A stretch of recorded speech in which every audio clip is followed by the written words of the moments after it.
ආයිබෝවන් TN recipes ලාගෙන් මම අද ඉන්දියානු ක්‍රමයට බණ්ඩක්ක බෙදුමක් හදන හැටි කියලා දෙන්න යන්නේ. අවශ්‍ය ද්‍රව්‍ය ලපටි බණ්ඩක්ක කරල් 10ක් අරගෙන තියෙනවා. සෙන්ටිමීටර් 1.5 කෑලි කපාගත්ත. කොටුවට කපාගත්ත බීලුණු ගෙඩියක්. මිරිස් කරලා. සුදු ලුණුයි ඉඟුරුයි සුදු ලුණුයි කපාගෙන තියෙනවා මෙතන. ලුණු අවශ්‍ය ප්‍රමාණයට බටර් මේස හැඳි භාගයක් තෙල් මේස හැඳි 1/2 තක්කාලි ගෙඩි දෙකක් කොටුවට කපාගත්ත කොත්තමල්ලි කුඩු තේ හැඳි එකක් සූදුරු තේ හැඳි කාලා කහ කුඩු තේ හැඳි කාලට අඩුවෙන් මම එහෙ පාවිච්චි කරන්නේ ගරම් මසාලා වෙනුවට අපේ රටේ පාවිච්චි කරන කළු කුඩු තේ හැඳි කාලක් අරගෙන තියෙනවා මිරිස් කුඩු තේ හැඳි භාගයයි මම දැන් හදන්න පටන් ගන්නයි යන්නේ මේ වගේ non stick pan එකක් ලිපේ තියාගන්න දැන්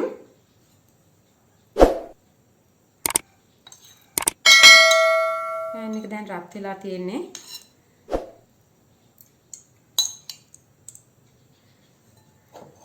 වෙන් කරගත්ත තෙල් වලින් තේ හැන්දක් විතර දාලා අපි කපාගත්ත බණ්ඩක්ක ටික මද ගින්දරේ විනාඩි 10ක් විතර බැද ගන්න ඕන.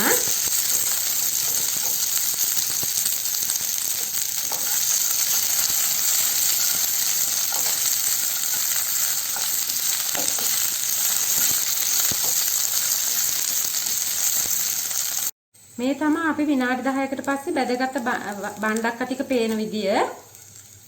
මද ගින්දරේ බැදගෙන තියෙන්නේ. ඔයාලා ගින්දර වැඩි කරගෙන කළු කරගන්න එපා.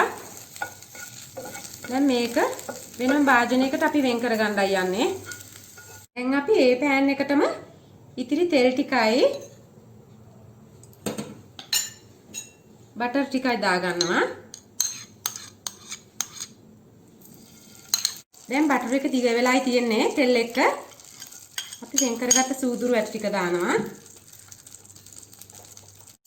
දැන් අපි කපාගත්ත රටලුණු ටික මේකට දාලා තියෙන්නේ. මේක විනාඩි 10ක් විතර රන්වන් පාට වෙනකන් වගේ ඒකත් ෆ්‍රයි කරගන්න. දැන් මේ මිශ්‍රණයටම ඉඟුරු සුදු ලුණු ටික දමා ගන්න. ත්‍යාගත්ත අමු මිරිස් ටිකයි. විනාඩි 2ක් විතර තියාගන්න. දැන් මේකට කොත්තමල්ලි කුඩු ටිකයි මිරිස් කුඩුයි කහ කුඩු ටිකයි එකතු කරන්න.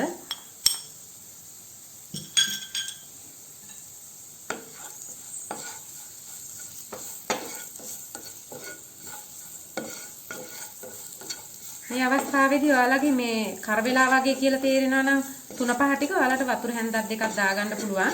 මේ හැන්දක් දෙකක්.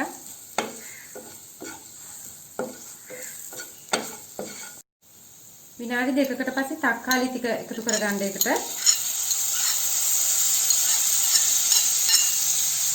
තක්කාලි එකතු කරලා මද ගින්දරේ එක පිට ගන්න ඕන. ඉපේ දැල්ල වැඩි කරගන්න එපා. තක්කාලි දාලා පියන එකකින් මහන්නත් එපා. තක්කාලි වල තියෙන වතුර ගතිය නිසා.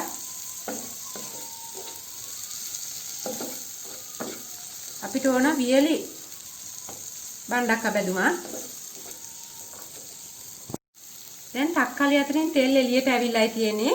මේ අවස්ථාවේදී අපි බණ්ඩක්ක ටික එකතු කරගන්න ඕන. අවශ්‍ය ප්‍රමාණයට ලුණු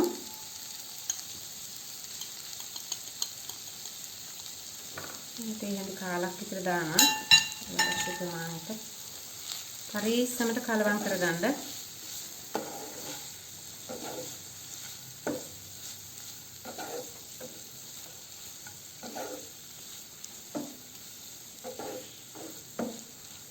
බණ්ඩක්ක කලවම් කරලා මද ගින්දරේ තවත් විනාඩි 2-3ක් තියාගන්න. දැන් මේකටම කළු කුඩු ටික මිශ්‍ර කරගන්න.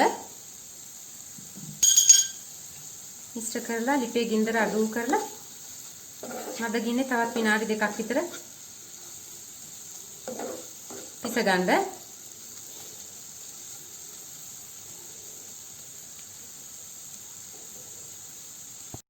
මේ තමයි හදාගත්ත බණ්ඩක්ක බැදුම.